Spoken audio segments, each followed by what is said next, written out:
Hello and welcome to episode 20 of the LiveFitNow podcast. I cannot quite believe we are already on episode 20. Time really does fly. I can't wait for you to listen to today's conversation. As always, it's another fascinating conversation that is going to cover a little bit of a different topic. This gentleman is from Australia and he is going to talk about helping men ditch the dad bod. I really hope you enjoy this conversation. I would love to get any feedback on not only this episode, but any of the previous 19. I would love to hear what your favourite episode was and why. And if you have any topics at all that you would like me to cover in the future. I still have lots of things up my sleeve, but I would love to hear what you, the audience, would like to hear. So thanks again for listening, and without further ado, let's leave you with the conversation. My guest today has spent a lifetime in and around the fitness and wellness industry as a coach, trainer, motivator, and strongly believes in a no BS tough love approach. After his own transformation, he now helps men ditch their dad bods and live a long, healthy life surrounded by family and friends. Welcome to the LiveFitNow podcast, Mike Warren. How are you today? I'm great, thank you. The no BS approach, I love that. That's great. I saw it and I thought, it says it all, doesn't it? So I can't wait. Absolutely. So I'd love to start really with you sharing your story. How have you reached this point? What's your background? What's your experience? Cool. Okay, thank you.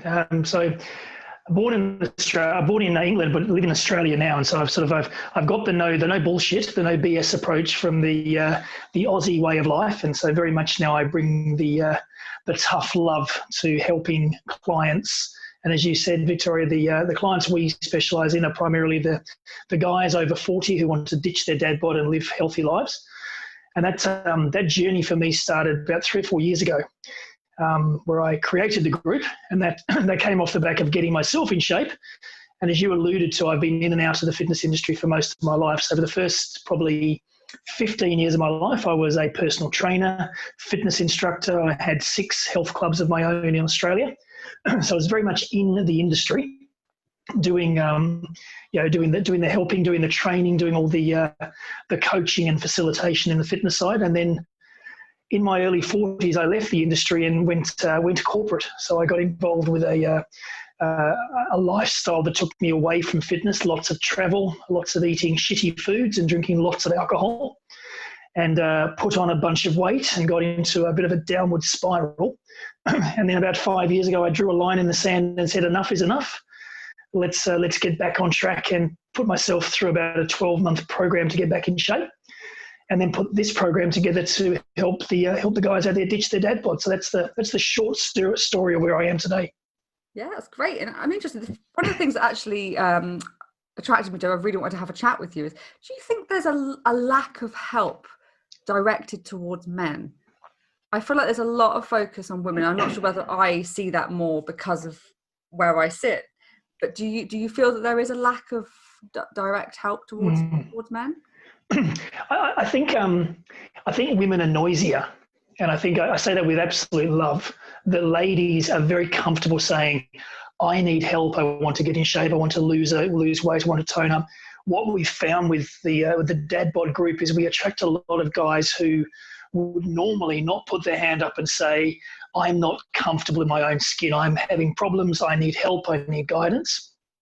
We are trained, and if you're over 40 and you're a guy listening and you'll understand this, we're trained to be the Neanderthal, stand around the barbecue, make a few grunting noises, be strong, be stoic, and only really ever reach out for help at the very end of a crisis when we're just about to die, and then we go, I might need a little bit of a leg up.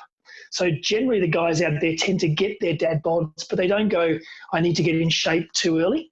They wait until they have a health intervention, or they wait until their partner says, I'm going to leave you, you fat pig. And then they get action taken, and then they take those steps. But they really do need something to give them a kick up the bum to get them moving before they take action. So to answer your question, no, I don't think there's been a lack of focus on men. I think the information and support's always there. I just don't think men generally are opening their arms and welcoming it until it's absolutely critical for them. Yeah, I see. They get to more of an extreme case first. And Did you have a pivotal moment in your own life that made you decide now is my moment to take back control?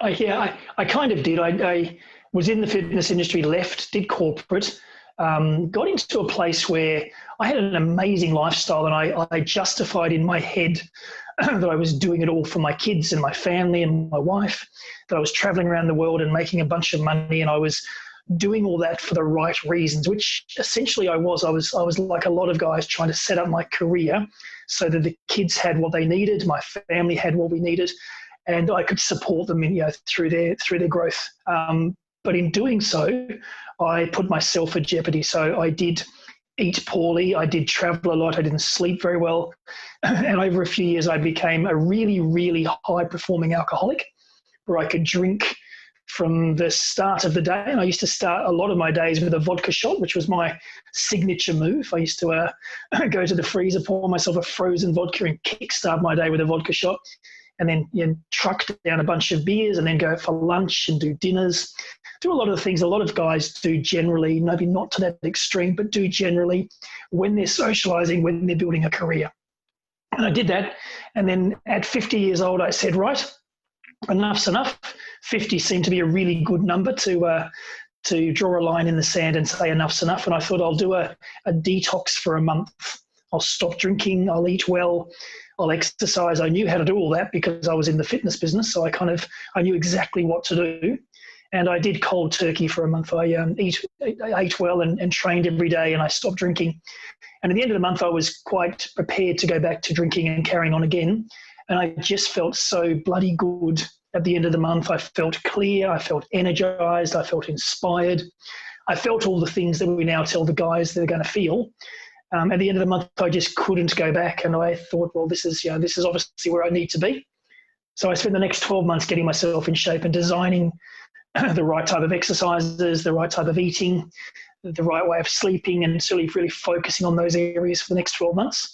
Stripped off a bunch of weight, got fit, toned up, strengthened up, got back in shape. And then I had a bunch of mates who said, that's great, Mike, that you're in shape.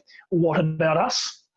And so I helped a few guys get in shape. And then I think the middle of last year, we ran a challenge just for friends and families that we knew. And we had 200 people come into the challenge just from word of mouth, just who wanted to go through a food, movement, sleep challenge for 21 days.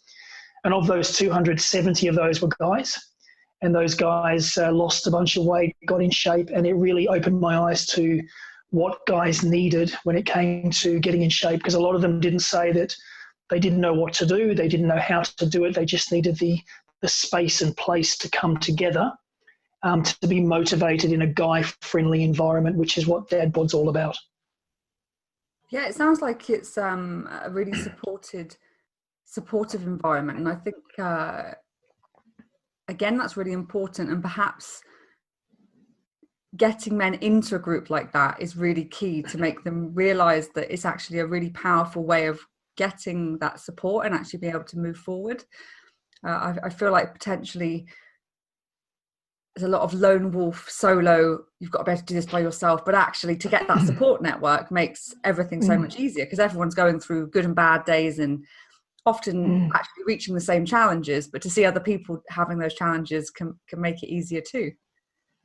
Yeah, and I think one of the things that's unique is we don't prescribe exercises or food or lifestyle to the guys. We support them with whatever journey they're on. So we have a lot of our guys who are members of gyms, and they'll come to the group not because they're not going to a gym. They'll go to a gym regularly. They'll have a personal trainer or they'll have their own program. But they're coming to the group because they want to talk to other guys just like them who also go to a gym, also have a personal trainer, but they want to talk about cooking, or they want to talk about food, or they want to talk about how they're not sleeping well, or they want to talk about stuff that happens to guys over 40. So it's not giving them the one-stop shop to fix everything. It's giving them a space and place where they can come and they can talk about their own personal journey, be it at the gym, be it cycling, running, swimming, be it keto, be it carnivore, be it paleo. Whatever journey they're going through is supported, it's just a place they can come to get that motivation with like-minded guys. That sounds great. And it sounds like you very much have a quite holistic, full lifestyle approach. It's not just about any one element, but bringing it all together. Would that be right? Yeah, it is. So we, I guess the pillars that we focus on, we have 4 pillars in the group that we, I guess, bring the information and the discussion back to, and it's always food, movement, sleep, and mindset. So food being essentially what goes in your mouth. Now, we're not fussed on whether the guys are diehard carnivores or they're keto heads or that they eat a mainstream, Western diet. All we're trying to encourage them to do is to get rid of the shit food, get rid of the unnecessary sugars, the unnecessary processed foods, get back to natural, healthy foods, get away from the junk foods, get into healthy, clean eating, do as much of the food creation as they can rather than buying it all. Really trying to clean up their diet as much as possible. If they want to be keto, then great. I'm a diehard keto carnivore fan, and we can coach them on that. But if that's not their thing, that's great. But we can certainly guide them on any aspect of eating just to tidy up and clean up their way of eating. So we always look at food. We always look at movement. Now, movement is the fancy, wanky new term for exercise. Because in my day it was always called exercise, but if you say to a 40-year-old guy, exercise, they think of the gym, or they think of, sport, or they think of high intensity. And what we do know is guys over 40 physically may not respond as well to high intensity exercise or high impact exercise. So for some guys, the worst thing they can do is go to the gym and throw around heavy weights or do CrossFit or do anything strenuous. They may need a more gentle approach. They need to cycle or swim or do some sort of non-impact activity. And every guy is different. If a guy is losing a bunch of weight to go to CrossFit is going to potentially hurt them and potentially cause them injury. Whereas some guys, it is the perfect solution to what they want. So we have this catch-all around movement. It's finding the movement that, first of all, you love, not doing things you don't like doing. You got to love it because you're going to be doing it for the rest of your life. And it's got to be something your body loves. And it's probably a combination of some cardiovascular and some resistance and some flexibility and mobility. It's a combination approach of different activities that get your body moving on a daily basis and benefit your weight loss, fitness, wellness journey. So we have food, we have movement, and then the last physical pillar is around sleep. And that's because we, as 40-plus-year-old guys, have had very little education on the importance of sleep. It's probably only in the last 10 to 15 years that scientifically we've been able to analyse and understand the importance of sleep. And we probably come from an era, either the Maggie Thatcher, Winston Churchill era of, 4 hours sleep a day is all you need. And if you want any more than that, you're an absolute weakling. And so we've been encouraged to survive on minimal sleep and thrive on 20-hour days. And a lot of the mindset of the guys in the group has come from that background. So it's changing the thinking to 7.5, 8 hours sleep a night, a good sleep environment, a good AM, PM routine, good sleep hygiene. All those things are really important and will underpin the movement and underpin the food they're eating and support their body. So food, movement, sleep. And then the last one is mindset. So we spent a fair bit on understanding what motivates guys generally, what motivates guys who are over 40, what motivates deconditioned, unfit, unwell, unhealthy guys. So it's providing a whole bunch of different mindset, guidance, motivation. And some of it comes in the form of education. Some of it comes just in the form of another guy just like them posting a picture of themselves to say, I was fat and lazy, and now I'm not fat and lazy. And that may be enough of a mindset motivator to keep them on track. So that's what we do. I love it. So good. I love all those pillars. I couldn't agree with you more. They're all so important fundamentally to have that healthy lifestyle. And do you find there is a place you normally start? Is there one of those pillars that you will focus on, or is it really based on the individual? It's based on the individual. It's beautiful to watch as the facilitator of the group. It's beautiful to watch the guys come in. And I kind of liken it to going to a barbecue. A guy will we'll grab a beer and go to a barbecue and go and stand at the barbecue and gaze at the burning embers or the barbecue in silence. And that's what happens. The guys join the group and they stand there in silence, gazing at the barbecue for a few days or a few weeks. Then they'll burp or they'll fart or they'll make an animal noise. They may like a post or they may say something, one or two words here and there. And then over a period of time, as they're comfortable, they'll start to post and they'll start to chat. And that's when we start to talk to the guys about, their own journey, their own story. What are they there for? Some of the guys come into the group and all they're interested in is movement. So they want some advice and guidance on exercise. And so we'll start there. Some guys come in and go, you know what, my wife told me to be here. My wife sent me the link and said, you need to go to this group because you're getting a dad bod.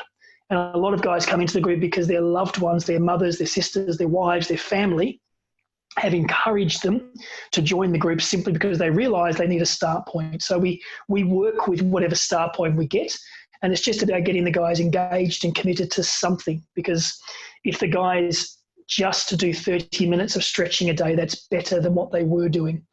If they just removed sugar from their diet, that's better than what they were doing. So it's those small steps to get them the confidence, to get the results, to feel better, to take the bigger steps to increase from there. Do you think that's one of the biggest keys of the group, is actually getting men to share their thoughts and feelings? Because again, I think both of our societies are quite different, similar in that sense rather, is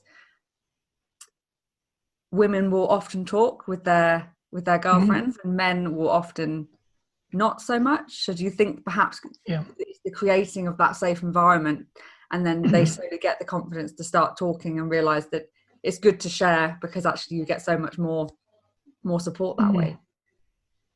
It is. It's intriguing because we have this balance of, if there's too much sharing and there's too much soft outpour, some of the guys in the group feel quite uncomfortable with that. So we have some of the guys going, it's too much. I don't want to hear all that emotional stuff in the group, because that's not what they're there for. If there's not enough, then some guys go, you know what, this all seems to be blokes just beating their chest and saying, I've done this, that, and the other. So it's getting a really nice balance where the guys share their personal journeys, they share their fears, their concerns, their worries, but they don't share to the point that some of the guys go, well, that's a bit icky. I don't want to be there, because guys need a space and place they're comfortable. And if there's too much sharing, if there's too much what we would call girly chat, if there's too much of that, then some of the guys feel uncomfortable. So it's getting the right amount where they can talk about themselves, talk about their own journey, get the support and guidance without people feeling uncomfortable. It's getting that midpoint is where we try and find that sweet spot. Yeah, no, I can completely see why that would be the case. And it's just creating the kind of group that you want to have, isn't it, really? And how do you work with people? So do you start discussions? Do you run workshops? How do you sort of keep the group moving and help them work towards those lifestyle goals? So there's a couple of things I do. I mean, one of the joys of this group is it's a passion project for me. So I have another business and other work that pays the bills. So the group is totally free for the guys to access. There's no paid services in the group. We don't sell any products. The guys come in there and they get everything for free. And that's, for a lot of guys, that's quite important, that they don't get sold stuff when they jump in the group. I work with the guys essentially as they need to. So I've got some guys I work with privately by a private messenger or chats, or we don't do a lot of face-to-face, obviously, because most of the guys are in different parts of the world. We run challenges every month. So at the start of every month, the first of each month, we run a 3, 5, 7, 9, 10-day challenge, whatever it might be, of different types. So we've got one coming up in August, which is a alternate day fasting challenge. So every second day, the guys will do either an extended intermittent fast, 18 hours-ish, or they might do a full 24-hour fast. So some of the guys jump on that. Last month was a food, movement, sleep one. So they had to do some work with their food, and they had to do daily movement. They had to get 7.5 hours sleep a day. So we run those little challenges, and that gets some of the guys activated. And then a lot of the coaching, a lot of the support comes from guys just literally posting, I've hurt myself doing this, any suggestions? Or I really want to get rid of the fats in my diet. What can I do? And then the other guys jump in. I'll provide some guidance. We have enough guys in the group now who are fairly savvy with giving some information, giving some guidance, and I'll just make sure that there's nothing recommended that could be harmful, and I'll just guide the discussion to make sure it's safe. But a lot of the guys do the chats and the things moving regularly. That sounds great. It sounds like a really lovely community that you've built. It's a very cool community. It is a bunch of mates coming together, and most of the guys will drop in. On our stats, we would say 3 or 4 times a week, which, if you're catching up with a mate 3 or 4 times a week, they're a pretty good mate.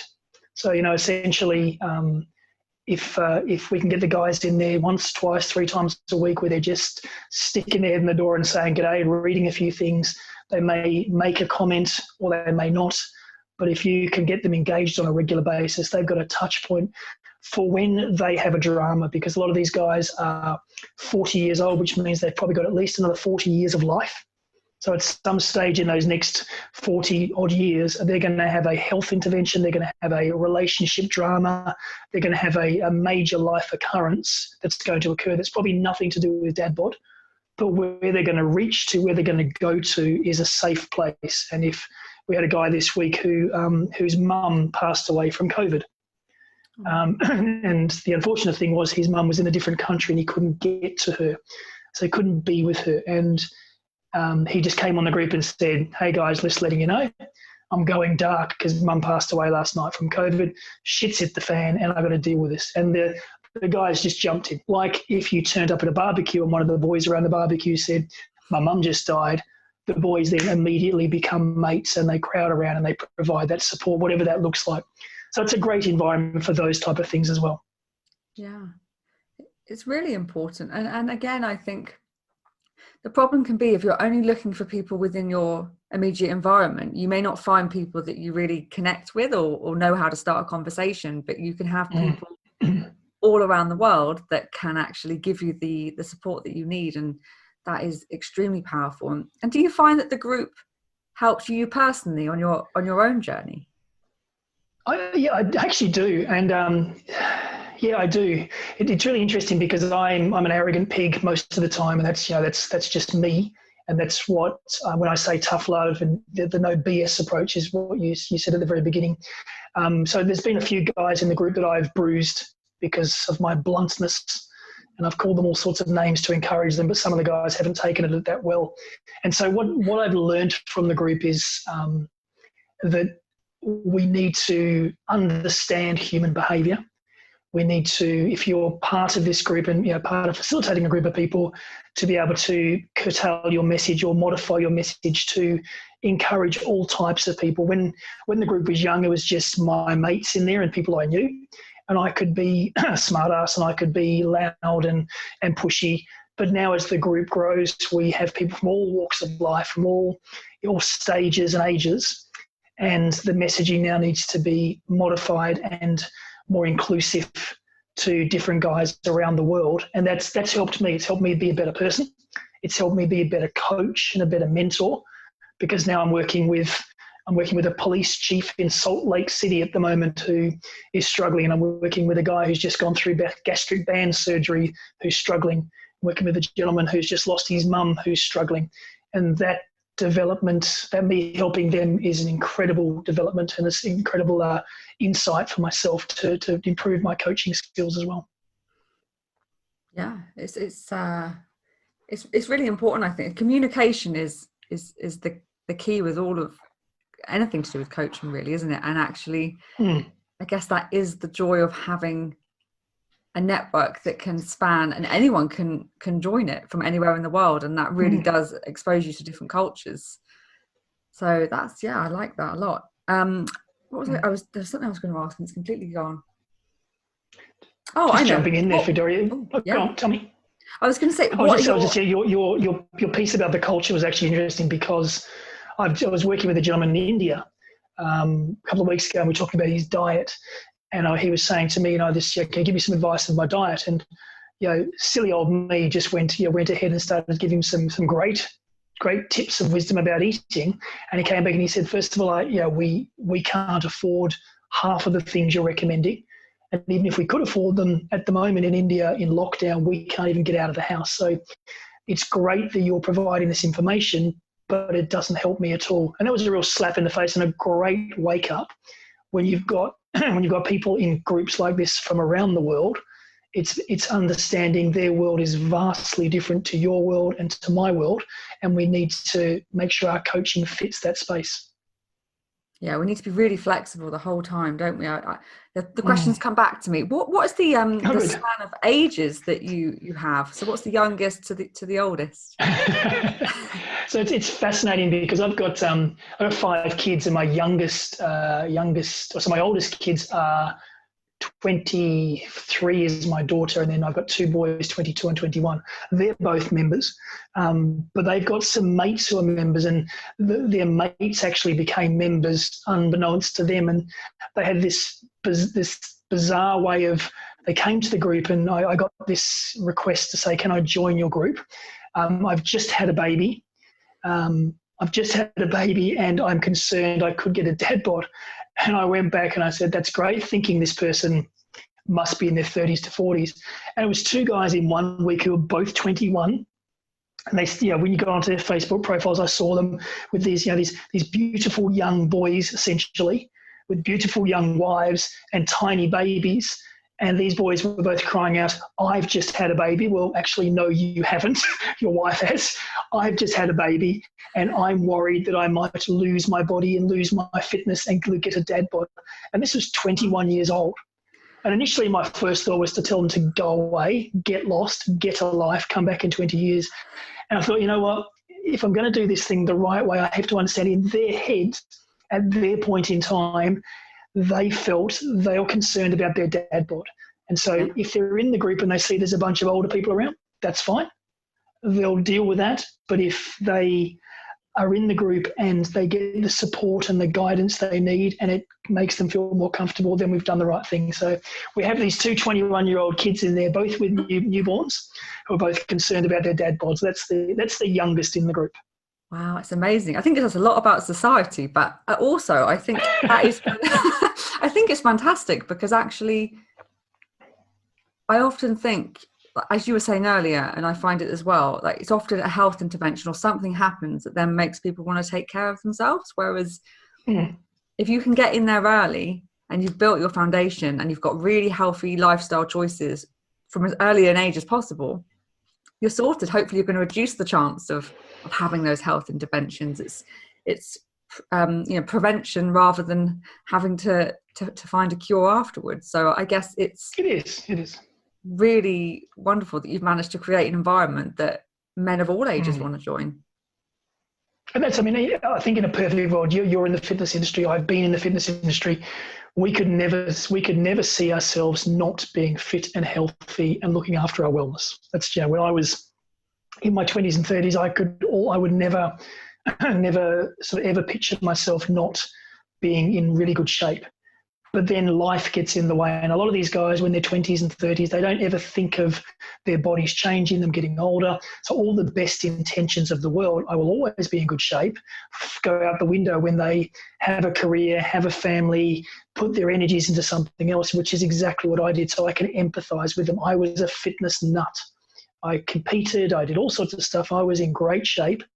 But then I got distracted. And I got distracted with booze and food and travel and career and kids and family.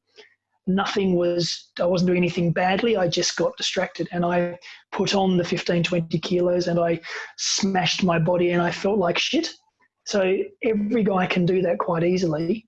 And unfortunately, as you've said, they can either realize that and be preventative or be proactive and get in shape and stay in shape through the dad bod type community, or they will turn up like a lot of the guys do after a health intervention or a relationship intervention or a mental health scare or something that gives them that slap to say enough is enough. Now go and get yourself in shape or you're going to die. Yeah. What are your visions of the future for your group? So my short-term vision is I need 1,000 members by Christmas. I've got a very, very clear goal. I want 1,000 global members. So we're well on the way. We've only been going a little while now. So I want 1,000 members by Christmas. I want to, and I've been approached by a few different fitness centers to be able to run the program itself as a face-to-face program within their fitness center communities. So we've got members of many fitness centers who are in the group itself.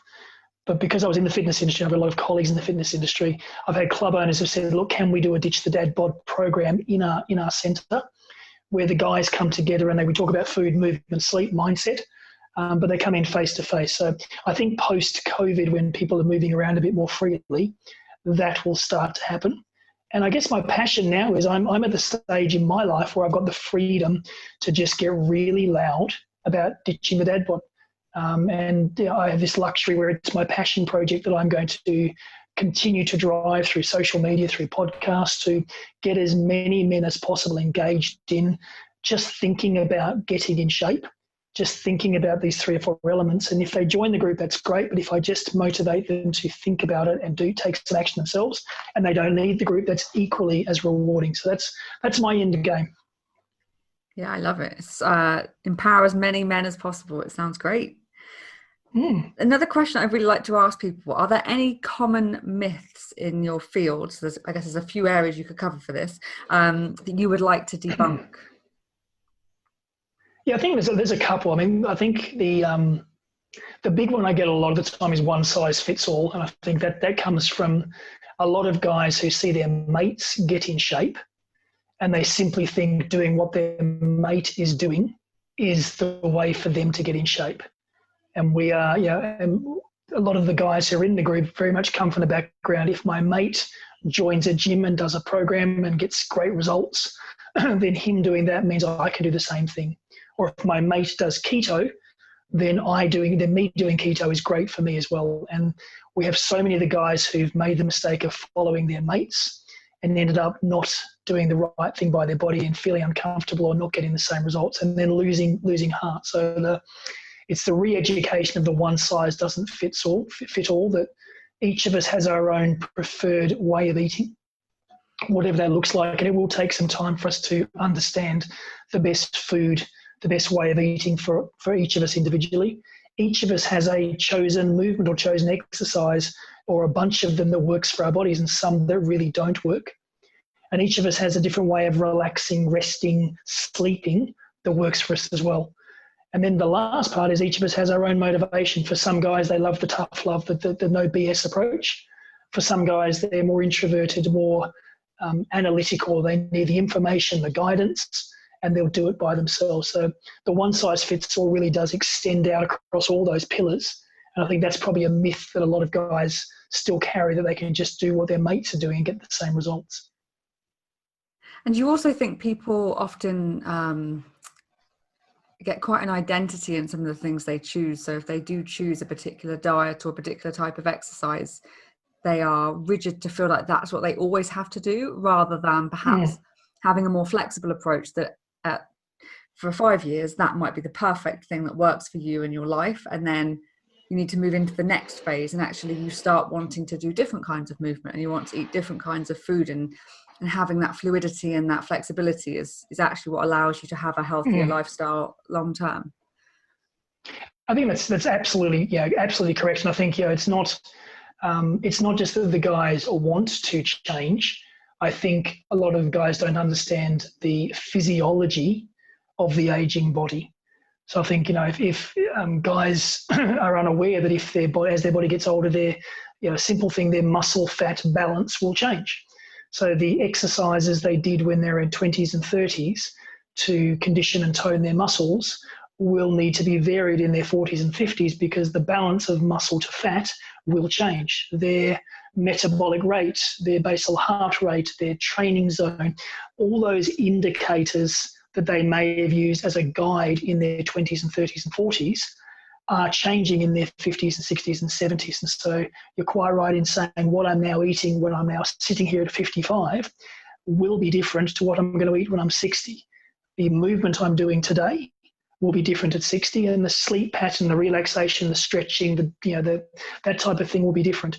And guys need to be comfortable that change is really important, and to look forward to and explore that change, rather than say, I'm always going to do the same thing. I'm going to be keto for life, doing CrossFit 3 times a week, because that's what I love now, isn't the right way to think about the future. Yeah, I couldn't agree with you more. So CrossFit is your own personal chosen training method? No, sorry, that was just an example. No, that was an example. I did CrossFit for a while, and I love CrossFit. I guess I love the community of CrossFit and the environment. I'm a diehard CrossFit fan, but I've also realised there's elements of CrossFit that don't work for my body, and some of the impact elements from years of teaching group fitness and doing high intensity work on my body now responds better to some of the non-impact elements of CrossFit. So I now have a modified weights CrossFit type program that I do myself. I do a bunch of swimming, I do a bunch of walking, I do a bunch of stretching. I'm a diehard ice bather, so I ice bath every day. I breathe every day. I do some Wim Hof type breathing. But then I explore different stuff. I try different activities because I'm an advocate of trying something different to see how your body responds, and that's whether that's food, movement, or sleep.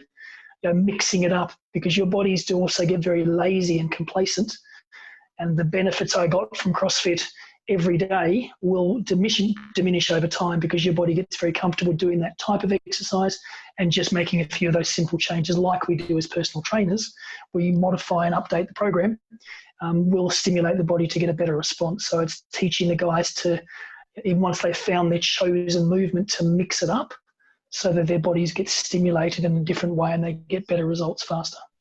Exactly. I love that. And do you think, do you try and encourage as much as possible whatever exercise people choose to follow, to try and get that balance between cardiovascular, strength training, flexibility? Do you encourage to try and get a little bit of across as much as possible, even though there may be more of a focus on one particular element? Yeah, I think what we tend to do is to help the guys choose, the right exercise, the right movement, but also clearly understand what their goals are. Because if they're not wanting to lose weight, they're just wanting to increase their agility and flexibility and mobility, then their chosen exercise may align to that. They might be doing yoga, Pilates, Tai Chi, stretching, and that might give them everything they need in that space. But if they're doing yoga, Pilates, Tai Chi, but want to lose a bunch of body fat, their choice of movement may not align to the results they want. So it's making sure that the guys can clearly understand what their why is, what their goals are. And once they've figured out their goals, then aligning the right movement to achieve those goals. And very often, as you said, it is some resistance training and some cardiovascular training, and probably some, at the age most of the guys are, some mobility, flexibility, stability type training as well. A combination of that depending on what their end game is. Yeah, I think it's really nice to get that combination. And I just started thinking about your mindset pillar, because I know nowadays there's a lot of talk about meditation and journaling, but I'm not necessarily sure either way whether that's something that would appeal to the men in your group. How do you try and get men to approach potentially changing their mindset? Do you have any particular tools? I think you're right. If you tell a guy to go and meditate, it's like, it doesn't often work. But if you help a guy understand the importance of rest, relaxation, and good quality and quantity of sleep, that's the first step. So I was never a meditator, but once I realised the importance of getting good sleep, and once I realised the benefits of good sleep, that led me on to understanding the importance of lowering my heart rate, or analysing my heart rate variability, analysing my sleep patterns. And that led me on to thinking about, okay, if I can do that at night to restore and repair my body, what if I could take a time during the day where I could do some activity to bring my heart rate down, to refocus my mind, to disconnect from my body and give myself a focus on something else that would be beneficial. But I could never have done what I now call meditation, which is that disconnection and focus on a certain time and place.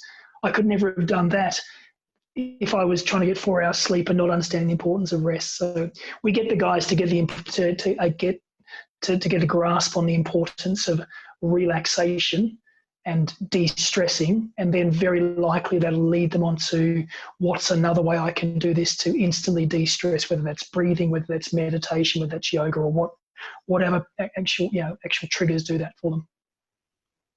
Yeah, it's just giving options sometimes, isn't it, to try something and seeing what works. Yep. And often you can just have that light bulb moment when you're like, oh, That makes sense. I get that now. I know why that's important. And then it's easier to build on it. Like you say, I think if it's as simple as just go do this, it doesn't necessarily get people started at all. So it's really important to guide down the path, but it's your own path to walk, isn't it? And a lot of guys, if you said to a typical 45, 50-year-old guy, what do you know about meditation? They've probably got people in their network who are meditators, who could be the quintessential hippie alternative lifestyle people. So their mindset is immediately, I need to be an alternative minded hippie to do meditation. So if you suggest meditation, immediately the barriers come up. Or their wife may have taken them on a wellness retreat and dragged them into a yoga class, and they hated it when they're in their 30s. And so their mind goes back to that yoga class, and immediately the barriers come up. So we all have this baggage and memory around, whether it's CrossFit, whether it's yoga, whether it's keto. Once we hear those words, we all have our own responses. And it's making sure we don't recommend something that makes the guys go, bang, I'm not going to do that. I'm pushing back. So it's allowing them to find what works for them, whatever that may be called.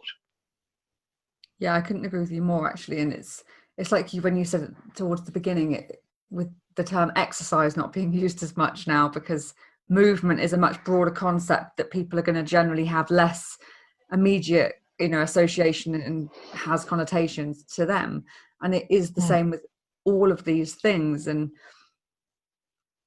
I think that's why potentially at the moment we've got a lot more broad terms, mindfulness rather than meditation necessarily, or movement rather than exercise. I think it's just trying to sort of zoom out a little bit to allow us to explore rather than prescribe. And I guess we've been in sort of a diet culture for such a long time that people are used to being just told what to do, where actually if you're empowered how to make different choices, you can then choose what's best for your own life, and you actually start paying attention. Your mind-body connection comes back in. You're paying attention to how things make you feel, and it must be an interesting process to go through, because again, I feel like this is conversations that women have growing up. When they have kids, often I think they will talk a lot about things that they're forced to have to talk about, basically. So it keeps that conversation going. Whereas men, they're often out, career-driven, very busy, focused, as you say, trying to be head of the house and all those things, that it stops them just talking. And actually that then allows them to remember that they have got these feelings and they are going to feel particular ways when they're doing something or not doing something. And that's absolutely fine, but you don't necessarily want to go wishy-washy and feel like it's a step too far. It's taking your own process, isn't it? It's also, it's if you think about the guys coming together to just talk being a good thing, you've got to ask the question: is it a good thing? It works for ladies. It works for ladies coming together just to talk, because that's a good thing for ladies to be able to come together, express their feelings, talk things through. But it doesn't mean that that particular activity or solution is the right thing for guys. It's because we don't automatically assume because that works for this group over here, then we're trying to get guys to come together to talk over here. When we've done a lot of coaching in the past, we know one of the things that guys don't like doing is sitting opposite each other, looking into each other's eyes and talking. As the male beast, we like to sit side by side. We like to stare ahead, and we like to then communicate our feelings where we're not looking at someone, because that will make us feel uncomfortable. I've done a lot of executive coaching and mindset coaching where we used to take the executives into a vehicle, sit side by side as we drove, because then the guys would talk, or we'd go for a walk, or we'd do something where the guys were looking straight ahead, because sitting across a table and saying, so how do you feel? Tell me what's upsetting you, is the worst way of approaching the guys. And so providing the group where they can sit back and they don't have to engage with someone else, don't have to see their face and look at everyone else's face. They can just share feelings like they are at a barbecue, like they are in a vehicle. That gives them that level of comfortability where they will open up and share some of their concerns in an environment that they feel is safe and comfortable for them. I like that. It makes complete sense as well. Rather than, we're not just trying to mimic and copy. you're creating a suitable environment that works best for the people that are the members of it, and figuring out how best we can all thrive in our own ways.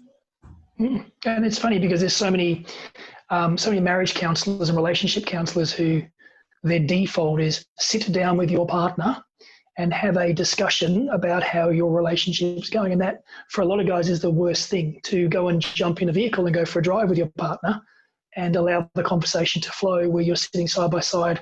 The guys will talk openly and comfortably with their partner when they don't have to look at them, when they're focused on an activity, because that's how the guy brain works.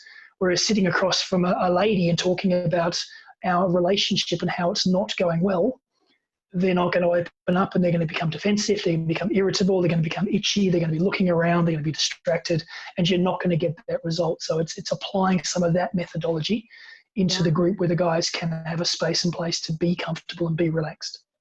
Yeah, I've heard some interesting stats actually about the fact that often when you do have some of the best conversations when you're doing something like driving, because other than the obvious distraction of driving itself, it's an enclosed environment. No one can get out. So you're there.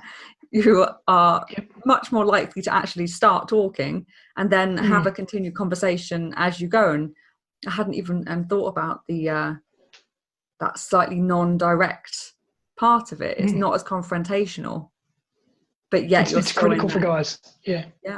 It's critical. And what it also allows for is silence. What guys don't like, sitting across a table having a conversation with someone, when there's silence, it's a very obvious silence and it's uncomfortable silence, and guys will either say or do or introvert in the silence. Where if you're out walking or you're out driving, silence is okay because you're going around a corner, you're going up a hill. So silence is allowed, and I can say, look, I no longer love you, or I don't think our relationship is working, and there can be silence, but it's comfortable because we're just walking. And then in a few minutes' time, when the silence has worn off or when you're ready to talk, you can start communicating again. But that silence wasn't me staring at you, staring at me, staring at you, with this uncomfortability in the air. So that works. And that's why the group itself is comfortable, because they can have their silence. Yeah, no, I really like that. And it's also being in an environment that's constantly changing allows the focus not to be completely zoomed in on the conversation and the people. So it just absolutely opens up the space, doesn't it? It does. That's wonderful. I like that a lot. What's my next question? So I guess I'd like to ask you now is, do you have any general tips or advice that you think could help people's overall well-being? I'm guessing you would point them back to your 4 pillars and think about which one to start with. I think that probably the more important is, if there's guys listening into this podcast of any age, it's realizing that if you leave it too late to do something, it is going to be an uphill battle, or it's going to be a battle that is over before you begin. And so I guess my passion to guys out there or girls out there who know a guy with a dad bod who is not looking after themselves is to, before they get that health intervention, before they get that wake-up call, before they get the something that could either kill them or put them on the back foot, is to have a refocus, a reprioritization on their own health and wellness. Now, if that's dad bod, that's great. If the group works, that's great. But if it's just tidying up their food, their movement, their sleep, or thinking about looking after themselves, that's the first step. Unfortunately, I have so many guys that come into the group who have had a health intervention or a relationship intervention, and you're starting from a very low point. They're already in a very low space and place. And to get them back just to a sense of normality and confidence and comfortability is a huge journey, which we don't need to have if we'd started earlier. So you basically want to get to people as early as possible so that their journey is more smooth, I suppose. They haven't got to have such big bumps in the road. I think the focus now is, I think 20 years ago, the focus was career, family, kids, all this sort of stuff. And it was mandated that the guy, as you said, took the head of the household role and went out there and forged a career and made the money. I think now we live in a world which, thankfully, it's the guys don't have to do that. They can choose an alternative path, and they don't have to put their career and family ahead of their own personal wellness, and it's now more accepted that they strive for this work wellness balance, and they're not forced by their employers, by their businesses to go out there and give 100% to that part of their life at the detriment of their own wellness. So we live in a world where guys can now look after themselves, and they can be supported by the companies they work for, their mates around them, and they don't have to let themselves go and put aside everything for their career and then wake up at 50 and go, shit, what happened? I now need to get myself in shape. They can maintain that, ongoing throughout. Yeah, empowered with choice. We do live in a wonderful time for that, I think. And I have absolutely quite a broad question for you, and you can do it purely just in general life or very much applied to what you're doing. But what inspires you? What inspires me at the moment is the amazing results and happiness I get from helping people, and that never used to inspire me because I was a greedy, selfish person. And I don't say that in a negative way. It's just the way I was conditioned to think about the results for me. And since I've truly started helping people, and whether it's the Dad Bod group or anything else I do in my life, I am inspired daily by the feeling that I get from helping other people and helping them achieve both in their Dad Bod or in the other work that we do. So it's the inspiration of helping people is my little kick me in the bum or get me out of bed in the morning, which is pretty exciting. Yeah, it's going to keep you going for years. Absolutely. So I would like to finish off by giving you the floor to share one thing that you think everyone would benefit from knowing. Oh, that's a broad one, isn't it? One thing that everyone benefits from knowing. I would say one thing that I guess the broader community, and I'm putting in the Dad Bod context, is, and it sounds so obvious, and it's the rhetoric that we've had for most of this podcast, is that guys are different. And I don't believe guys understand that. I don't believe that most of the guys who came into Dad Bod believed that they needed that environment. They didn't realise that a typical gym may not offer what they need, or a sports centre or a sports group. I firmly believe that ladies don't understand that guys are different when it comes to getting in shape and exercising. So I think, if we could wake up to ourselves to understand that guys need a different type of approach when it comes to their health and wellness. And if ladies could understand that what works for them and what works for their girlfriends and what works for their brothers and their other males in their life may not work for their partner, I think we're well on the way to motivating other guys to say, right, let's look after our health and wellness, but let's do it in a way that's individualized and unique for that person. Brilliant. Thank you. I really like that. And it's true. I think we're so looking, I think, always for fitting in with a group, but it means that stereotypes then can become a big part of our identity, when actually what we need to do is investigate and figure out what we need as individuals. And it's so true. There are differences between men and women, and that's a good thing. That's why we work so well, yin and yang. But we need to we need to allow ourselves to work to our strengths and see that we have different strengths and weaknesses on an individual basis, men and women. But yeah, I love the fact that you point that out, that there really is a big difference. We need to accept it. And I think we all appreciate it. I think we all, if I said to most people out there, guys differ, everyone say, of course they are. They need different things. But if you said to them, okay, so what does that mean? And can you articulate what you would do different insofar as supporting a guy through a wellness journey? That's the next step. It's easy to say, of course, guys are different. Of course, this, that's fairly obvious for a lot of people. But how would you then approach it, knowing that guys are different? What steps would you take? And I think that's the next step is like, okay, let's not do it the same way we've always done it. Let's find a different and unique way that's personalized for the guys and gets them on that wellness journey. Yeah, it's great. Thank you so much. And I would like you just to share with my audience how they can get in touch with you if they'd like to, and I can pop it all in the show notes as well. Sure. So the link in the show notes will take them through to Ditch the Dad Bod. So there's a landing page there with a bunch of information, and then essentially they're going to end up being asked to join our Facebook group. So the Facebook group is called Ditch the Dad Bod, and you can search in any Facebook search thing on Ditch the Dad Bod and it'll come up. There's a couple of questions to ask. There's no fees to pay. There's no cost. It's for anyone and everyone. As long as you're a bloke with a dad bod, you get to come in the front door and you can make as much noise as you like, or you can sit silently by the barbecue for as long as you want.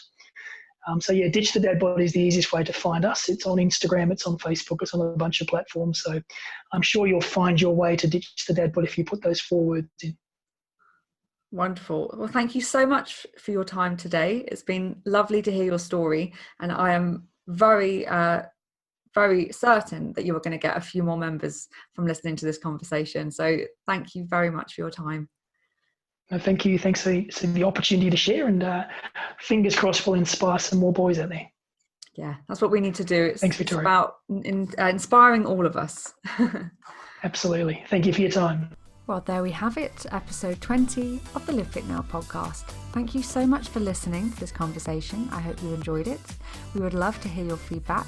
Don't forget to pop over to the show notes and click through to get in touch, or send me an email at hello@livefitnow.co.uk. Any feedback will be so welcome, and I would love to hear which episode is your favourite one so far. Don't forget to subscribe to the podcast so you don't miss a single episode. Until next Thursday.